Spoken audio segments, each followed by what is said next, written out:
You are not in control of what you watch. I know. You think you are. You chose to click this video. You scrolled past dozens of others. You exercised free will. You are the curator of your digital experience. Wrong. Here is the uncomfortable truth. The last 30 videos you watched, maybe the last 50, were not selected by you. They were selected for you by 3 companies: Google, which owns YouTube, Meta, which owns Facebook and Instagram, and ByteDance, which owns TikTok. These 3 entities control 80% of all video content consumption on Earth, and they do not show you what you want to see. They show you what keeps you watching, and there is a difference, a devastating one. And here is what makes this irreversible. It has already happened. Your preferences, your interests, even your sense of what you find entertaining have been subtly, systematically rewritten over the last decade. You did not notice. You could not notice. Because the thing doing the rewriting is the same thing you use to discover what you like. This is not about privacy. It is not about data collection. Those are symptoms. This is about something far more invasive: cognitive capture. The moment when your desires stop being yours and start being predictions made by an equation designed to maximize watch time. Let me be clear about what cannot be recovered: your baseline. The version of you that existed before algorithmic curation became the default. That person is gone. What can still be protected? Your awareness, your ability to see the mechanism. What illusions you must abandon. That you are immune, that you can game the system, that logging out changes anything. This is not about 3 companies showing you videos. It is about 3 companies engineering what you are capable of wanting to watch. And once you see it, you cannot unsee it. This gets uncomfortable fast. Algorithms do not respond to what you like. They create what you will like next. You might be thinking this is about personalization, better recommendations, showing you more of what you already enjoy. Most people quietly assume that YouTube, TikTok and Instagram are just really good at reading your preferences. Let's look at the numbers. According to YouTube's own engineering blog from 2023, their recommendation algorithm does not optimize for user satisfaction. It optimizes for expected watch time per session, not per video, per session. That distinction is everything, because satisfying you might mean showing you one perfect video and letting you leave. Maximizing session watch time means showing you a sequence of videos that keeps you on the platform for as long as neurologically possible. These 2 stories don't match, and that is the problem. What is really happening is the opposite of personalization. You are being made predictable. Every click, every scroll, every half-finished video trains the algorithm to narrow your preferences into patterns it can exploit. You think you're teaching it what you like. It is teaching you what to like next. But wait, it gets worse. In 2024, a leaked internal document from Meta revealed something called engagement laddering. The system does not just predict your next click, it predicts the psychological state you will be in after watching the current video and preloads content designed for that specific emotional trajectory. Angry after a political video? Here is something even more enraging. Melancholic after a breakup video? Here is something that will keep you in that vulnerable state. Imagine this happening not once but 4.9 billion times per day. That is how many videos YouTube serves globally. Every single one was selected not for your benefit, but for your attention. The visible issue, bad recommendations, distracts from the real damage. You're not consuming content anymore. You're being consumed by a feedback loop that has learned to predict and produce your next emotional state more accurately than you can. By the time you notice the pattern, you've already spent 6,000 hours inside it. That is the average American's annual YouTube consumption. 6,000 hours of algorithmic curation. 6,000 hours of having your preferences gently, invisibly rewritten. That is the scale we are dealing with. Now, You might think the solution is obvious. Diversify your feed, watch different content, break the pattern. Congratulations, you have just played yourself. Attempting to diversify your feed is the fastest way to narrow it. Okay, so algorithmic prediction is real. You are smart. You decide to fight back. Watch random videos, click outside your usual categories, mess with the algorithm, force it to show you something new. Here's where it gets interesting. We have always been told that algorithms want diversity. Show users a wide range of content. Keep things fresh. It sounds logical. Even the platforms say this. YouTube's chief product officer said in 2023, "We want to surface diverse perspectives and unexpected discoveries." But when you audit the underlying data, that claim falls apart. A 2024 study from Stanford analysed 300,000 YouTube users who deliberately attempted to diversify their viewing habits, clicking outside their recommended feed, searching for unfamiliar topics. The result? Within 14 days, 87% of those users were watching content more narrowly focused than before they started. Let that sink in. Trying to escape the algorithm made the algorithm stronger, because here is what nobody tells you. The algorithm does not interpret random clicking as a desire for diversity. It interprets it as confusion. And confused users are unpredictable. Unpredictable users have lower session watch times. So the system responds by tightening recommendations, not widening them. But the deeper you look, the more troubling it becomes. That Stanford study revealed something else. Users who tried to diversify did receive different content, but it was different within an invisible boundary. YouTube has something called content clusters. Imagine a map of all possible videos. Your viewing history places you in one region of that map. When you try to diversify, the algorithm does not let you jump to a distant region. It shuffles you around within your existing cluster. You feel like you're exploring. You're actually pacing inside a cage you cannot see. It is like trying to escape a maze by taking different turns, but every path leads back to the same room. The harder you try, the more convinced you become that the room is the entire world. So what does this actually mean for you? It means your attempt to reclaim control gave the algorithm more data, more signals, more information about your breaking points, what you find boring, what pulls you back. You thought you were teaching yourself to want different things. You taught the algorithm how to keep you wanting the same things more efficiently. And that is why the problem never goes away. You might think the solution is to just avoid recommendations entirely. Search for content manually, subscribe to channels, build your own curated experience. Wrong. The hard part has not even started. Search is not an escape. It is another layer of the same cage. Let's say you achieve the impossible. You stop clicking recommendations. You only watch videos you deliberately search for, channels you manually subscribe to. No algorithmic interference. Pure, human-driven choice. Welcome to the second trap. Most people are comfortable believing that search is neutral. Type in what you want. Get what you asked for. No manipulation. But what is that comfort actually costing you? Let's run the math.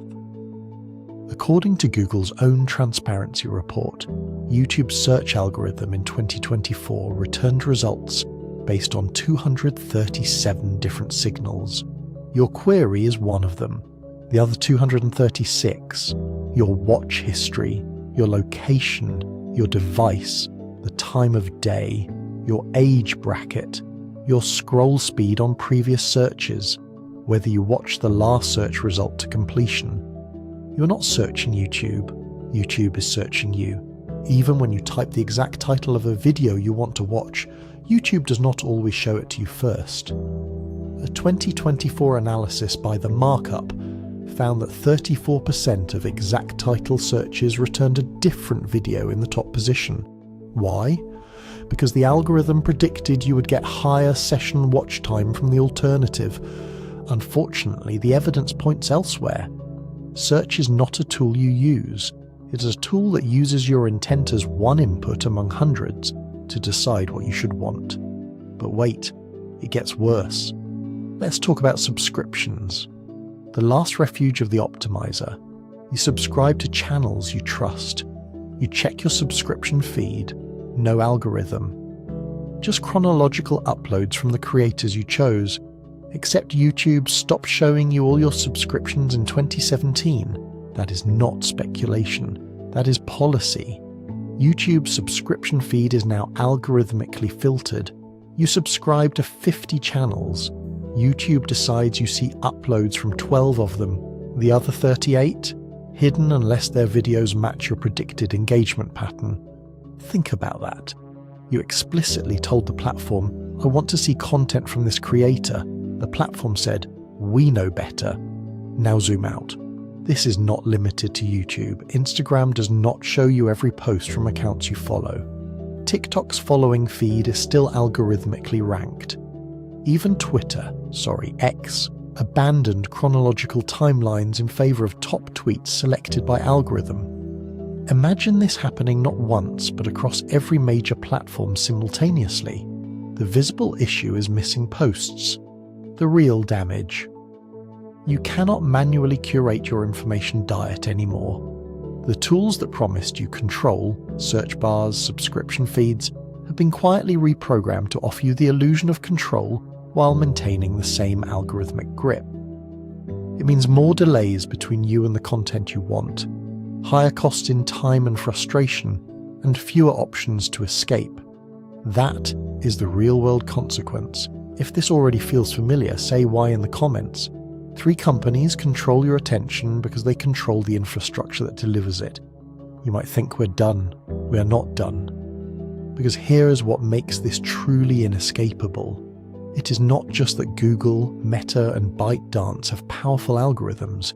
It is that they have engineered a structural monopoly that makes competition impossible. Even experts tend to repeat the idea that new platforms can disrupt the big 3. Build a better algorithm, offer more transparency, give users control. It is comforting to believe that innovation can break the cycle. But if that were true, wouldn't we see successful alternatives by now? In the last 5 years, 47 video platforms have launched with explicit promises of user-first algorithms or chronological feeds or no manipulation. Vine 2.0, Byte, Lasso, Clash, Triller, Firework. Do you recognize any of those names? You shouldn't. 46 of them are dead. The one survivor, Rumble, has 0.3% of YouTube's market share. The problem is not that these platforms failed to build good technology. The problem is that YouTube, TikTok, and Instagram do not compete on technology. They compete on data. Here is how the trap works. To build an algorithm that can predict what you want to watch, you need data. Billions of hours of watch history. Metadata on billions of users. Google has 17 years of YouTube data. Meta has 19 years of Facebook data. ByteDance has access to Douyin, TikTok's Chinese precursor, which has been collecting data since 2016. A new platform starts with 0 data, which means its algorithm cannot compete, which means users do not stay, which means it never collects enough data to improve. The cycle is closed before it begins. Even if a new platform somehow acquired users, it would face a second barrier. Infrastructure costs. YouTube loses an estimated $20 billion per year. Not profit, loss. Google subsidizes it with ad revenue from search. Meta loses $8 billion per year on video infrastructure. Subsidized by Instagram ads and Facebook's data mining operations. ByteDance, an estimated $12 billion annual loss on TikTok. Subsidized by Chinese investment and Douyin's profitability. I want you to look at this number. Really look at it. These 3 companies are collectively burning $40 billion per year to maintain their video platforms. That is not a business model. That is a moat. They are paying $40 billion annually to ensure nobody else can afford to compete. That is already bad. Now zoom out. These platforms are not even trying to be profitable from video. YouTube's goal is to keep you inside Google's ecosystem. TikTok's goal is data collection for ByteDance's other products. Instagram's goal is to prevent you from leaving Meta's walled garden. The video platform is the bait. The real product is your behavioral data, sold to advertisers and fed into other revenue streams, which forces us to rethink the entire assumption. We've been asking, why do these algorithms control what we see? Wrong question. The right question is, why would they ever stop? Because this is not a one-off. It is systemic. The companies with the most data build the best algorithms. The best algorithms attract the most users. The most users generate the most data. The loop is self-reinforcing, and it has been running for 15 years. We're not dealing with a puddle, we are facing an ocean, and that is why the problem never goes away. Now here is where the villain wins. You might think regulation can fix this, break up the monopolies, force algorithmic transparency, restore user control. Think again. Every regulatory solution makes the monopoly stronger. Okay, so the platforms are too powerful. The infrastructure moat is too deep. You are smart. You decide the answer is government intervention, antitrust action, algorithmic transparency laws. Force these companies to open their systems. Congratulations, you have just made the problem worse. At first glance, it feels logical that regulation would help. The European Union passed the Digital Services Act in 2022, requires platforms to disclose how their algorithms work, offer users chronological feed options, limit data collection. Sounds perfect, right? But intuition breaks down when we run the numbers. Since the DSA took effect, YouTube's EU market share increased by 4%, TikTok's by 6%, Meta's by 2%. Every single major platform got stronger, not weaker.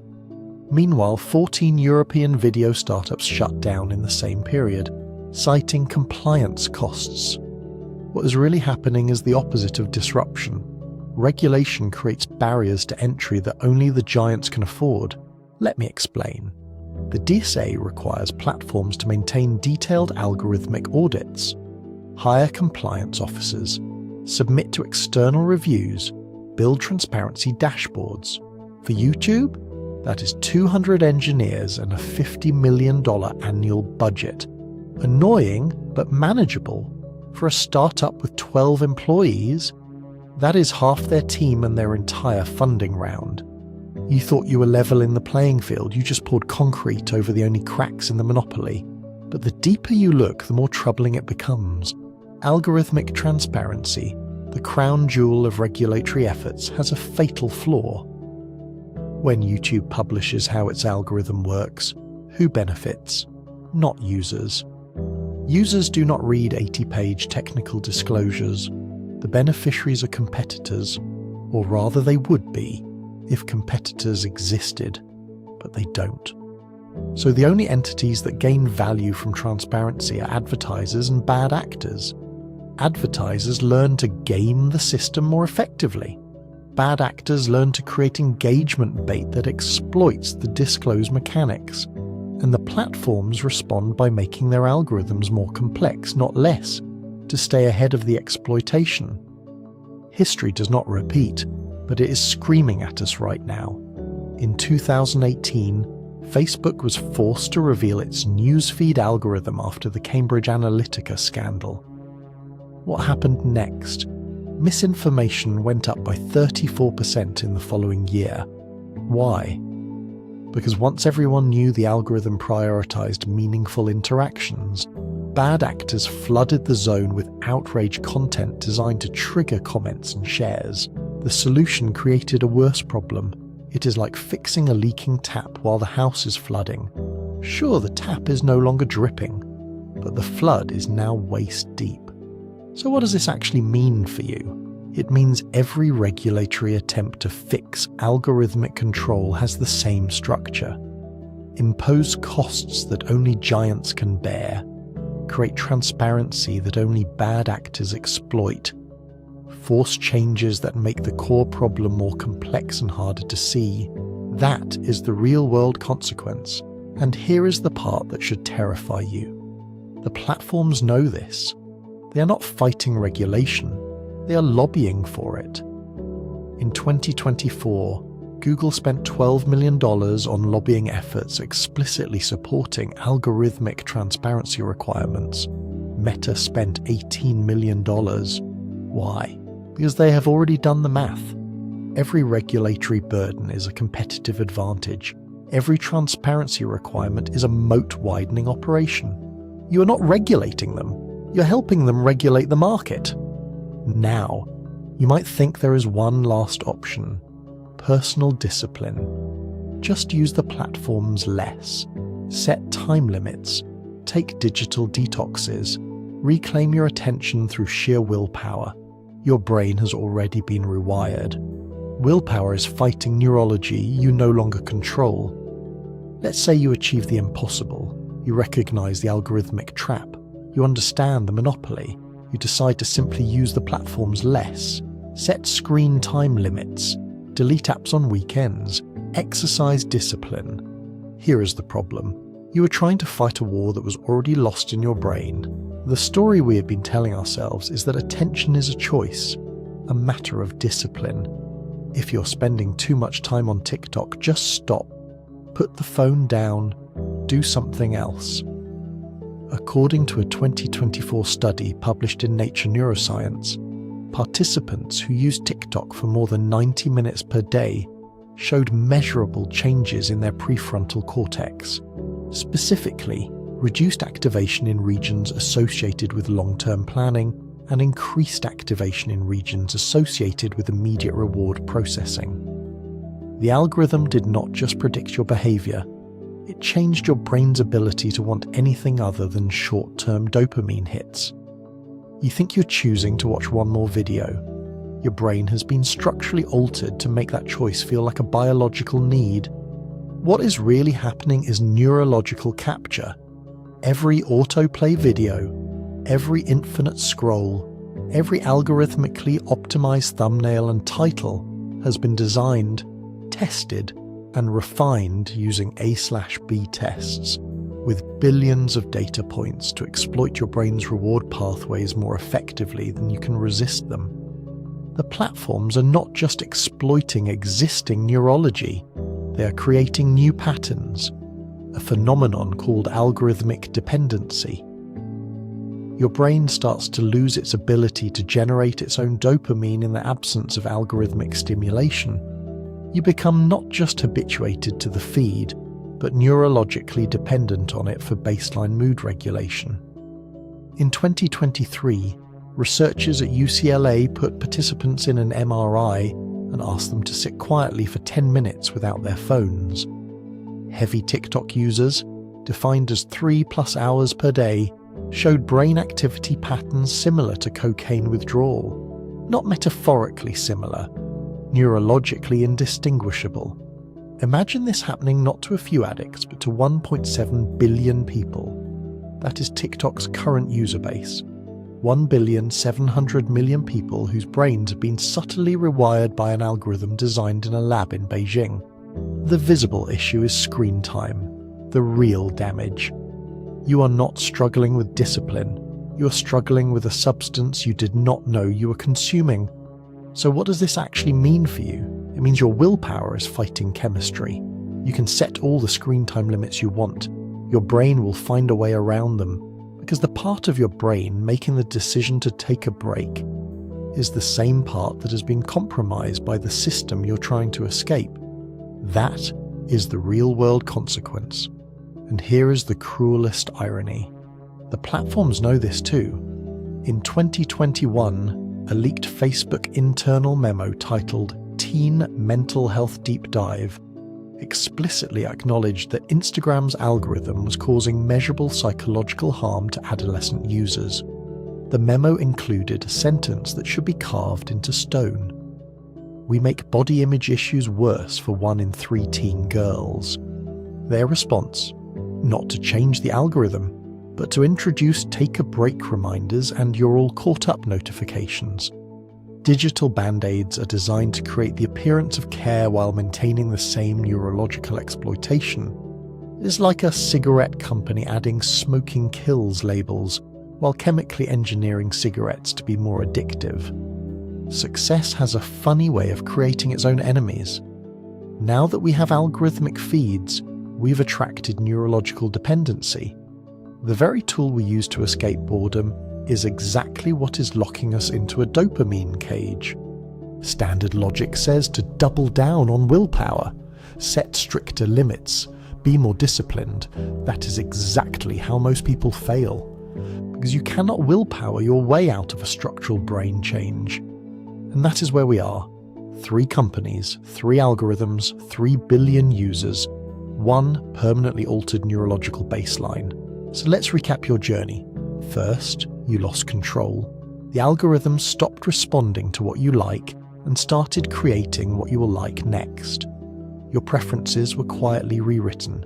Then you lost your tools, search, subscriptions. The mechanisms you thought gave you autonomy were reprogrammed to maintain the same grip. Then you lost the market. 3 companies built a monopoly so deep that competition became structurally impossible. $40 billion per year just to keep the cage locked. Then you lost the exit. Regulation made the problem worse. Every law designed to help you made the giant stronger. And finally, you lost your brain. The ability to want something other than what the algorithm serves you has been neurologically compromised. This is not about 3 companies showing you videos. It is about 3 companies engineering a permanent capture of human attention at a scale and depth that has never existed in history. The algorithm trap is not that it shows you the wrong content. It is that it makes you incapable of wanting anything else. And here is the thing.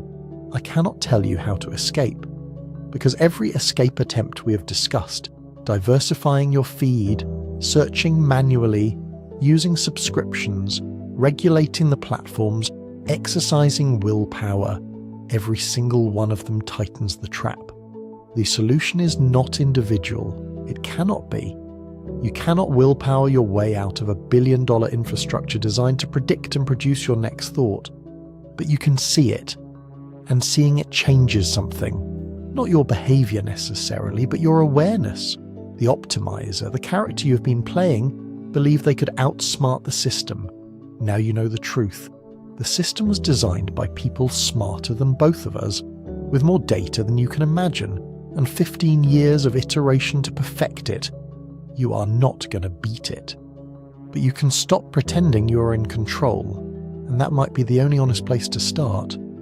The algorithm trap is not a bug. It is the most successful attention capture mechanism ever built, and it is not going anywhere. What you do with that information is the only choice you have left. If this video made you uncomfortable, good. That means you were paying attention.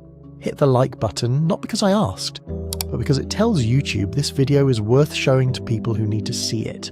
Subscribe if you want more videos that treat you like an adult capable of handling uncomfortable truths about the systems we live inside. And here is a specific question for the comments. Which part of the trap did you recognize in your own behavior? The prediction trap, the diversity illusion, the willpower failure? I will be reading, because unlike the algorithm, I actually care what you think. This has been the algorithm trap. Thanks for watching, and good luck out there. You are going to need it.